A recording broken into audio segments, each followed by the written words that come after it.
Salut les amis, aujourd'hui je vous présente une Swift Sport. J'espère que je vais vous faire découvrir cette petite sportive comme il faut. C'est une petite sportive vraiment que j'aime beaucoup et qui surtout c'est un revival GTI je trouve en fait cette Swift Sport. Un peu de mal à le dire le mot Swift. On peut faire une petite sportive vraiment sympa avec pas beaucoup de chevaux, pas beaucoup d'équipement et pas trop de poids. Parce que c'est vrai que les voitures maintenant, c'est 200, 300 chevaux, beaucoup de poids, parce que à cause de la sécurité oblige, hein, évidemment. Mais avec pas beaucoup de chevaux, on arrive à faire quelque chose de très sympa. Suzuki nous a sorti la Swift Sport en 2007. Ce modèle-là, il est 2010. C'est vraiment les dernières phases 1. D'ailleurs, les Swift Sport en général sont de 8 chevaux, sauf les dernières phases, les 2010. Les dernières phases 1, elles sont en 7 chevaux. Je pense qu'il y a dû avoir un recalcul, parce que la boîte, c'est les mêmes. Tout est pareil, sauf qu'ils ont calculé.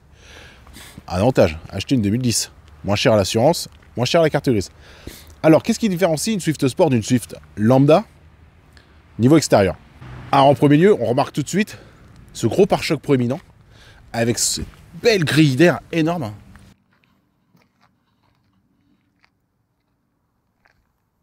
Avec ses deux anti-brouillards avec enjoliveur. C'est beau.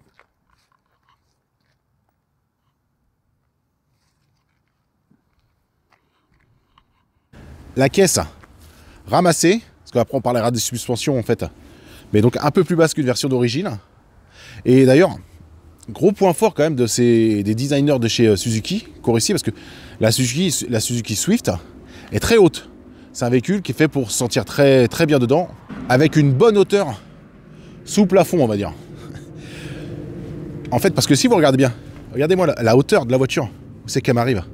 Elle est super haute, vous comparez ça à une C2 VTS, ou une Clio, ou une 106, une Saxo, qui vont arriver à peu près à là. Là, on a 15-20 cm quasiment de plus en hauteur, alors qu'elle semble ramassée, vraiment posée au sol. Mais en fait, elle est très haute. Mais elle est basse, en fait, elle est basse châssis, mais c'est qu'elle est très haute. Et en fait, ils ont réussi à garder quand même une sensation de compacté, malgré que en fait, les vitres paraissent petites et tout, alors qu'elles sont très grandes. C'est grâce donc, ils l'ont retassé, ils ont réussi à faire le prolongement de la ligne avec ce magnifique becquet. J'aime beaucoup le becquet, ça lui va super bien. Mais surtout, c'est qu'ils ont peint les montants en noir, et donc ça nous fait une belle ceinture noire. Et ça ramasse la caisse, je trouve que ça la compacte bien. Le premier truc qui nous saute aux yeux sur une Swift Sport, c'est ces jantes en 17. Elles sont très belles, et en plus 17 sur une petite caisse comme ça donne tout de suite un air trapu, je kiffe totalement. Le truc, c'est que les connaisseurs de Swift Sport sauront que ça, c'est pour la tenue de route, c'est pas mal, ça aide, ça donne une dégaine de fou. Mais si vous voulez aller chercher vraiment les perfs purs et aller tourner sur circuit et tout, les gens repassent en 15. Et il paraît que quand on repasse en 15, la voiture, elle retrouve une vitalité de fou. Mais bon, ces jantes en 17 lui donnent une belle gueule. Là, sur cette version-là, les jantes ont été peintes en gris anthracite avec les étriers rouges. C'est les seuls modifs qu'a la voiture. Elle est full d'origine, celle-là. C'est des disques quand même en 280 mm devant-derrière, ventilés devant, évidemment. Et derrière,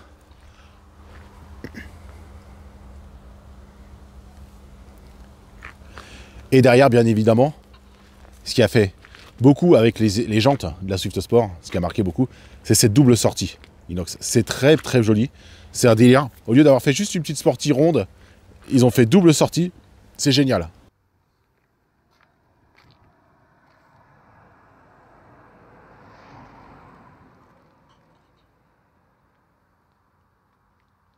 Voilà pour la partie esthétique. La partie châssis, donc on va partir. Donc c'est des trains spécifiques. Ils ont fait vraiment des trains spécifiques pour la Swift Sport.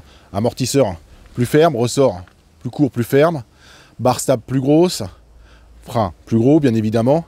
Elle a quand même été étudiée et pardon les amis, je m'embrouille parce que j'aime beaucoup cette voiture, donc trop envie de parler. Elle a quand même été donc, vu que c'était pour le marché européen, ils l'ont quand même testé sur les routes européennes et surtout sur le Nürburgring. Et ils l'ont quand même mis au point sur le Nürburgring. Et d'ailleurs, en parlant du Nürburgring, les locations qu'ils faisaient au Nürburgring, les rent-cars, ceux qui connaissent un peu le ring savent, c'est les Swift Sport qui faisaient rouler. Ils louaient ça. Et ils n'ont jamais cassé un moteur. Ils faisaient des freins, c'est tout. Et ils ont eu embrayage, des freins, les trucs, ils avaient 200 000 km de ring dans les dents et ça bougeait pas. Il n'y a rien de plus fiable, qu'une Swift Sport. C'est quand même un moteur forgé, piston forgé d'origine. La boîte, tant que c'est vidangé en temps et en heure, elle bougera pas trop. Il n'y a rien, c'est fiable. Le train, d'ailleurs le châssis, en parlant du châssis, est très joueur. Il y a le SP qui est complètement déconnectable, donc on peut vraiment s'amuser. Elle a un train avant qui est pas mal directeur. On se place dans un point de corde, on relâche un peu le pied ou un petit coup de pied sur le frein. Elle va se guider, l'arrière va se délaisser un peu, et on va pouvoir glisser un peu, se faire pivoter un peu l'arrière. Franchement, c'est super. C'est moi, quand je l'ai, c'est celle de mon pote, d'un super pote à moi, ça fait plus de 8 ans qu'il l'a, donc c'est pour dire comme quoi il la kiffe. Quand il a acheté ça, je dis ouais, et franchement, la première fois qu'il me l'a fait essayer, c'est super marrant à conduire. C'est un petit karting. Il n'y a pas beaucoup de chevaux, mais on s'éclate comme un fou. Alors voilà pour la partie extérieure, le châssis. On va parler de l'intérieur tout de suite. Alors l'intérieur, c'est ça que j'aime bien, c'est qu'ils nous ont fait un petit rappel, donc alu, c'est du plastique tout bêtement. Les petits rappels rouges, porte, siège, couture, les petites coutures sur le pommeau, sur le volant. Les tapis d'origine Suzuki où il y a le contour rouge. Le pédalier alu. Mais je trouve qu'ils auraient pu aller encore un peu plus loin et vraiment pousser le truc jusqu'au bout. Mettre une moquette rouge. Là, on serait vraiment dans le délire retour des années 80. Mais ils n'ont pas voulu le jouer. Ça reste toujours les Japonais, toujours un peu dans la... Toujours très, très mesuré. On va pas aller trop loin. Bon. Les possesseurs de japonaises savent de quoi je parle. C'est beaucoup le plastique. Les finitions sont très... un peu cheap. Hein. Ça reste du Jap. Beaucoup de plastique très dur. Après, l'avantage, c'est que ça bouge pas dans le temps. C'est vrai qu'il se détruit pas trop. Ces sièges, ils n'ont pas un super maintien latéral, mais ils ont une petite forme qui est vraiment sympa, que j'aime beaucoup. Un petit peu siège baquet. Il manque juste, ils auraient fait des petits trous là pour faire style, on passe les baquets, les harnais. Ça aurait été vraiment tip top. L'axe à l'arrière, un peu serré. Ça reste une 3 portes. Après, on n'achète pas ça pour emmener toute la famille, etc. Hein, c'est vraiment pour se faire plaisir. Le volant, 3 branches, avec les commandes au volant. Le son, les stations, le mode pour passer en MP3 ou CD, etc. Le mute, les phares, le basique. Le petit plus par rapport aux autos Swift, les 3 manos sont cerclés d'un liseré chrome. Voilà, après c'est voilà, comme tout typique maintenant, c'est la mode au jour d'aujourd'hui, il y a de moins en moins d'informations. Sauf que maintenant aussi, dans les toutes dernières, ils commencent à rajouter, mais c'est la période, là voilà, on est dans les années 2007, 2010, on donne le moins d'informations, c'est vraiment essence, température, vitesse, contour. Encore le contour, ça va, ils ont fait une taille correcte. Parce que des fois, c'est des mini contours, c'est dégueulasse. Mais c'est vrai qu'une petite tempée d'huile, ça aurait été vraiment sympa. Une tempée d'huile ou une pression d'huile, ça aurait été vraiment intéressant. L'autoradio, donc du basique, hein, typique des 2007-2010, avec le MP3, le CD. Ils auraient pu mettre un peu plus performant quand même. Clim auto, hein, c'est quand même pas mal. L'ordinateur de bord, attendez que je vous montre. Hop. Qui nous donne juste, on voit pas très bien, l'heure, la température extérieure et la consommation instantanée. Mais alors si vous voulez changer l'info, il faut aller jusqu'à ici pour cliquer sur le bouton. La moyenne, rien du tout, et la consommation instantanée. Vous voyez, c'est très basique. Alors, il n'y a pas de clé. Tenez, là, en même temps on en parle. Vous voyez, on croit qu'il y a une clé à mettre, mais non, c'est juste vous appuyez sur l'embrayage, vous tournez. C'est le système main libre. Sur les voitures de ces années-là et de ce prix-là, cette catégorie-là, c'était quand même innovant. Alors la clé, attendez, je la sors de la poche pour vous la montrer. Hop, vous voyez. Petite clé comme ça, Suzuki. Et franchement, le main libre, donc les portes, vous voyez, le petit bouton pour fermer les portes, on appuie dessus pour ouvrir pareil. Ça fait, c'est peut-être, pour ceux qui connaissent pas, ça fait peut-être gadget, mais pour une fois qu'on a goûté aux mains libres, on peut plus s'en passer. Voilà pour l'intérieur, c'est assez basique. Les sièges sont réglables en hauteur, c'est toujours agréable. Là, ici, le siège a été recousu et remoussé parce que c'est la maladie sur les Swift Sport. Il se découd, il se déchire toujours à cet endroit-là. Voilà pour l'intérieur de cette petite sportive. Maintenant, je vais vous montrer son moteur. Alors, ce petit 1,6 litre. Ce petit 1,6 litre de 1586 cm3 exactement, qui est un peu longue course parce que c'est un 78 par 83, 125 chevaux à 6800 tours minute et 15 mètres kg à 4800 tours. Ça reste un petit 1,6 litre, hein, on va pas chercher du couple de fou énormément.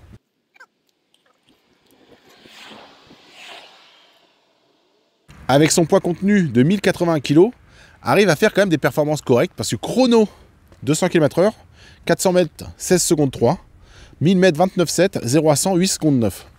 C'est pas ce qu'il y a de mieux, mais ça reste dans la moyenne d'une petite sportive. Moteur très simple, hein, vous voyez, tout est très accessible. Distribution par chaîne, le filtre à air. Alors, il y a beaucoup de perfs à gagner, parce que là-dessus, bon, c'est un 4 en 1 d'origine, mais il y a un kata, et en fait, il y a 2 catalyseurs quand même sur la ligne. Donc, quand les mecs, ils montent des gros catalyseurs, la boîte à air, en fait, j'ai vu, il existe des boîtes à l'air qui vont chercher l'air ici, dans la calandre, et avec une Dremel, ils ouvrent tous les petits trous qui sont bouchés, et ils se retrouvent donc avec une prise d'air qui est vraiment en façade. Rien qu'avec la boîte à air, ligne complète Roprog, je sais qu'il passe vite fait à 160 chevaux hein, quand même. C'est les moteurs qui réagissent assez bien. Voilà, il n'y a pas grand chose à regarder, le moteur est vraiment full d'origine. Hein. C'est une voiture qui a 100 000 km, qui n'a jamais été bricolée en mécanique, qui a juste les jantes et les étriers côté pan rouge sur celle-là. Donc c'est vrai que c'est assez agréable, on peut vraiment voir qu'est-ce que ça donne d'origine.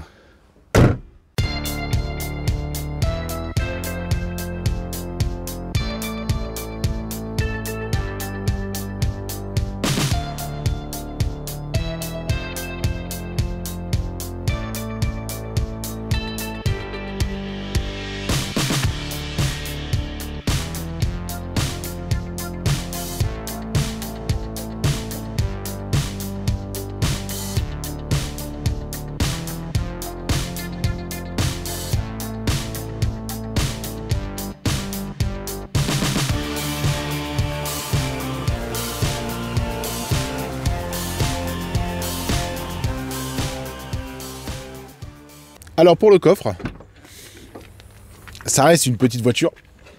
Voilà, avec la petite plage arrière. Le coffre est vraiment pas très grand. Après, ce qui est agréable, c'est qu'il y a un double coffre.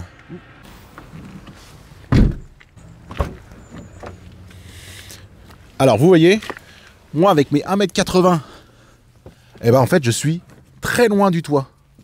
Regardez, même il y a plus qu'une main en hauteur.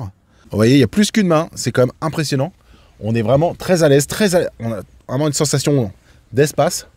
C'est un peu bizarre pour une sportive, parce qu'une sportive, en général, on est assez compressé dans la voiture. Là, on a vraiment une sensation d'espace. Le grand tableau de bord qui plonge, c'est en fait, on a un peu une sensation d'être un peu typé mini-space, quoi, un monospace, grand tableau de bord, très hauteur. Voilà, les sièges sont très fermes, hein, on est sur de la Jap. Hein, c'est le levier de vitesse qui tombe assez bien sous la main. Le volant avec ses petites poignées. Non, c'est un peu spécial, c'est surtout la hauteur et le grand tableau de bord, comme je vous dis. Sinon, on est bien. Et d'ailleurs, on va tout de suite aller essayer ça. On va la démarrer. Et let's go pour la route.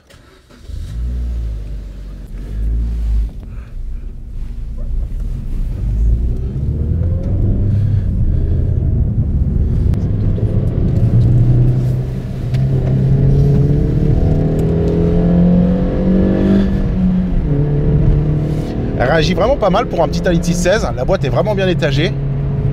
Parce que ça peut paraître un peu mou. Faut pas oublier quand même qu'il y a mon beau-frère qui me filme. Mon beauf, toujours là pour me filmer. D'ailleurs, merci à lui. Hein. Et moi, avec mes 100 kilos hein, dedans. Donc, il y a du poids.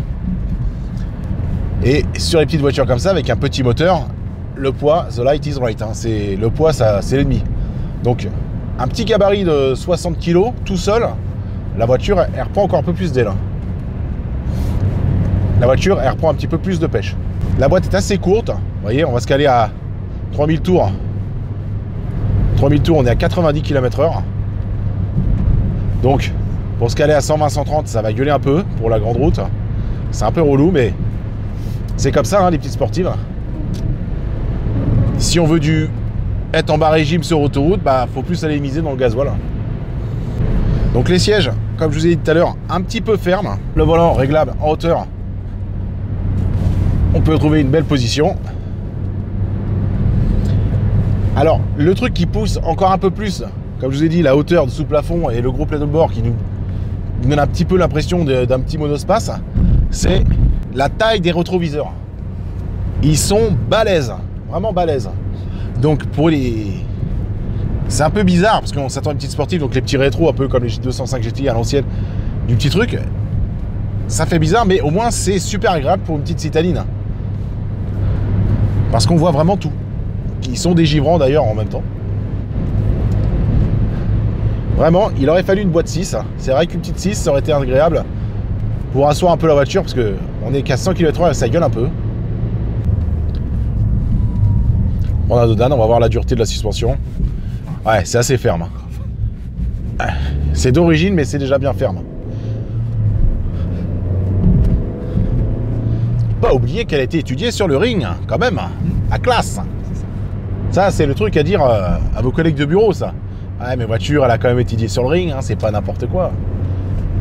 Bah, en fait, ce qu'on a envie, c'est chaque fois, c'est de rentrer dans un petit virage, hop, le pied sur le frein pour que le cul se délaisse un peu. C'est super marrant, ouais. C'est vraiment un karting. On n'a pas des perfs de psychopathe parce qu'on a qu'un petit 1,6 litre.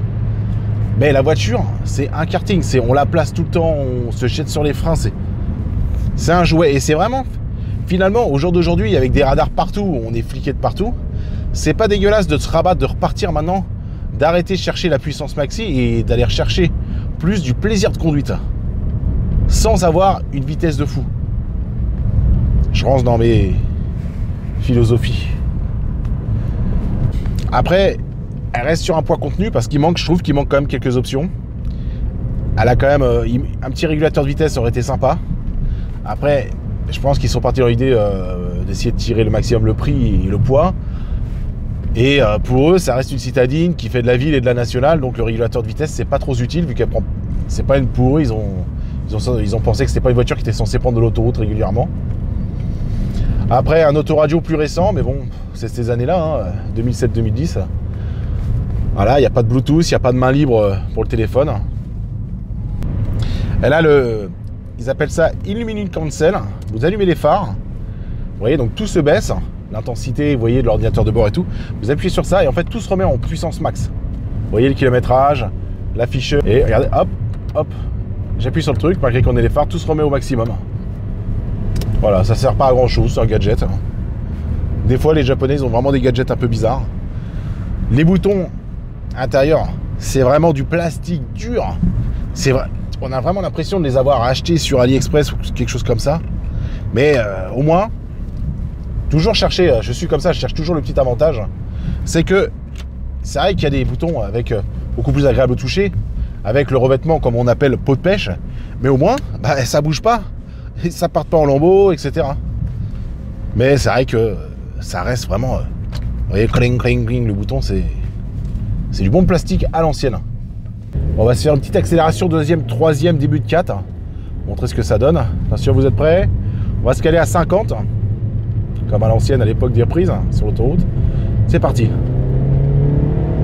Sans monter, donc c'est normal.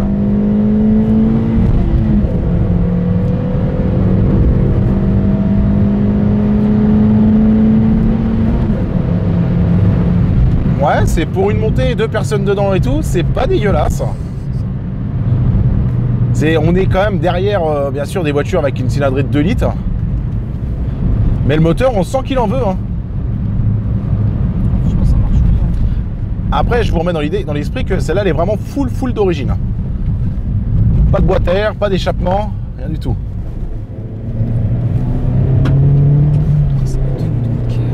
Le châssis est vraiment pas dégueulasse. Vraiment pas dégueulasse. Hein.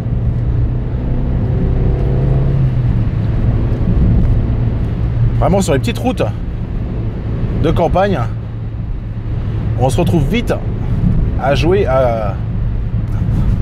On se retrouve vite à se prendre pour Colin McRae ou Panizzi ou même Sébastien Loeb. Tellement le châssis, il a qu'une envie, c'est jouer.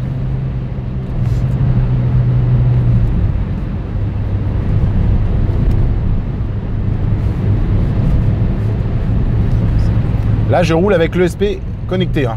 Donc les aides.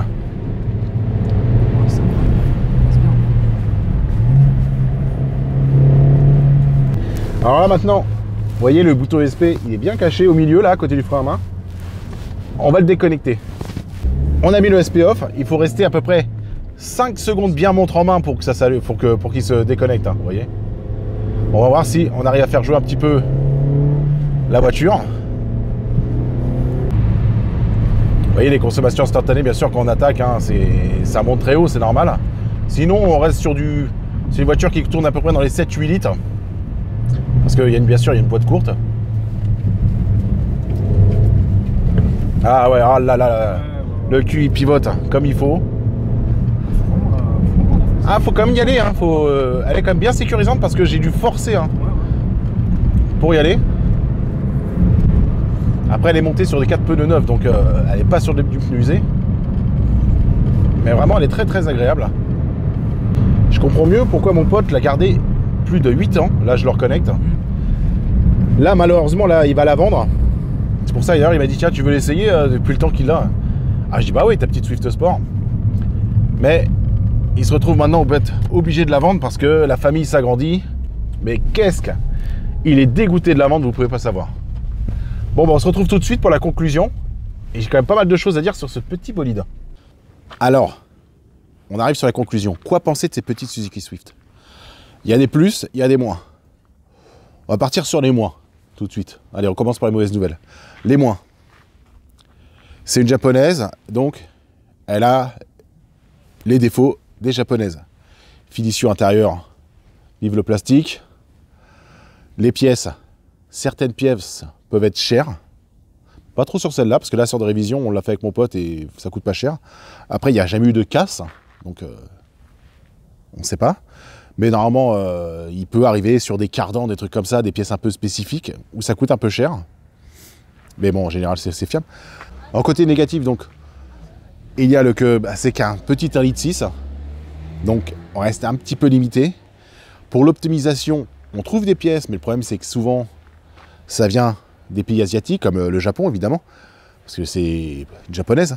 Donc, boîte à air, si vous voulez la préparer, donc les suspensions, c'est un peu spécifique à trouver, mais bon, on en trouve, mais à des prix quand même beaucoup plus chers qu'une européenne, comme une 106, Clio, etc. Boîte à air, échappement, tout ça, pareil, c'est spécifique, donc c'est un peu dur à trouver. En fait, si vous sortez de l'ornière, vous voulez l'équiper, ça va être un petit peu cher. Plus cher qu'une européenne, où les pièces seront beaucoup plus disponibles. Maintenant, on va passer au côté positif. Alors, le positif négatif, on va dire, c'est une Suzuki Swift Sport, c'est méconnu. Donc, un avantage, c'est que moins de personnes vont être tentées de vous la dérober, on va dire. Mais en même temps, les collègues de bureau vont dire, ouais, t'as une Swift, alors qu'ils ne savent pas que c'est un vrai speed karting. Ça peut être un avantage, un inconvénient. C'est un peu relou. Côté positif, ce petit 1,6 SV est quand même un moteur, donc 1,6 SV, distri variable à l'émission, et piston forgé d'origine, moteur distribution à chaîne. C'est un moteur qui ne bouge pas. Comme je vous ai dit, ces voitures-là, elles ont tourné au ring. Elles tournaient, donc elles s'en sont pris plein les dents, et les mecs, ils n'ont jamais rien fait. Ils ont fait embrayage, des freins, des amortos. Basta. Comme quoi, c'est super fiable. Voilà. L'avantage, donc l'intérieur, c'est vive le plastique, comme je dis, les japonaises, mais ça ne bouge pas. Ça vieillit très bien. L'autre avantage, châssis vraiment pas dégueulasse. Pour de l'origine. Et ça, donc en fait, elle pousse. C'est plus une voiture, donc pour ma conclusion à moi, c'est plus une voiture qui demande à rester d'origine, en voiture en daily, pour se faire plaisir en allant au taf tous les jours, en partant le week-end avec sur les petites routes. Et même, vous pouvez même, là, franchement, suspension, on risque d'être un peu à la ramasse, vous allez forcer, mais je pense que ça tiendra quand même.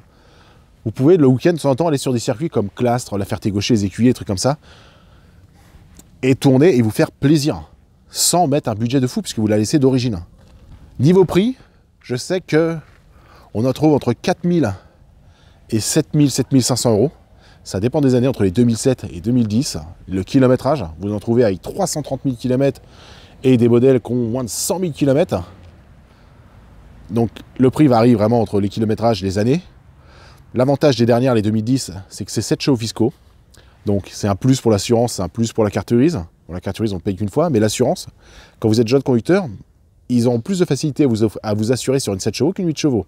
Donc si vous êtes jeune conducteur, allez comparer aux assurances entre une phase 1 et une phase 2. Donc des fois, il faudrait peut-être... phase 1, phase 2, qu'est-ce que je dis, entre les premières versions 2007 et les dernières 2010. Qu'est-ce que ça... Si ça se trouve, une 2007 avec 8 chevaux fiscaux, vous diront non. Alors qu'une 2010, 7 chevaux fiscaux, on va dire ouais. À étudier. Pour moi, pour quelqu'un qui veut se faire une petite sportive, pas trop chère, fiable, ne pas mettre les mains dedans régulièrement, et qui ne veut rouler en fait différent, on va dire, par rapport bien sûr au Clio, etc. Ce problème, c'est que 2010, là, en 2007-2010, on est plus quand même sur de la Clio récente. Les C2, je crois qu'elles sont encore de ces années-là. On peut peut-être les toucher, les Twingo RS. Twingo RS, je pense que c'est vraiment sa concurrente. Voilà, exactement, là j'ai trouvé, c'est vraiment la concurrente de la Twingo RS. Qui un jour, j'en ai déjà essayé une un jour, mais il faudrait qu'un jour je fasse une vidéo, que je retrouve une pour faire une vidéo. C'était vraiment une bonne voiture, j'ai bien apprécié. Mais un petit peu moins fiable la Twingo quand même. Un petit peu moins facile à bricoler dessus, le compartiment moteur est beaucoup plus petit.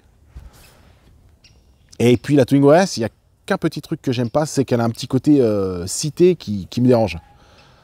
Après, c'est que mon avis perso. Pour moi, cette Suzuki Swift Sport est vraiment donc au-dessus de ses concurrentes au niveau fiabilité, facilité de conduite, entretien, etc. Parce que maintenant, le problème, c'est que si vous voulez partir sur de la 106, la Saxo, les prix se sont envolés. Tout ce qui est en fait Youngtimer commence à être un peu Youngtimer, les prix s'envolent. Les 106 Saxo, il faut vérifier la rouille. Il y a quand même de l'entretien à faire. Vous pouvez tomber sur une voiture qui a été mal entretenue. Les Suzuki restent quand même sur du fiable. Après, Twingo RS, pareil. Vous pouvez tomber sur de les Twingo RS, vous pouvez tomber sur de la voiture bien entretenue, donc bien. Comme sur de la mauvaise. Je pense que vraiment, c'est plus si vous êtes prêt à renier un petit peu sur la performance, mais vous voulez de la fiabilité, Swift Sport. Si vous voulez jouer sur la performance pure, la Swift Sport sera un petit peu en retrait. Malgré qu'elle a un super bon châssis, le problème c'est que si on cherche la performance pure, c'est qu'on va vouloir mettre des pièces, et là la Swift, elle ne suit pas parce que les pièces sont très dures à trouver, vous allez banquer. Voilà les amis, j'espère que cette vidéo vous aura plu. Avec cette petite Swift Sport à mon pote, que je vais devoir lui rendre là.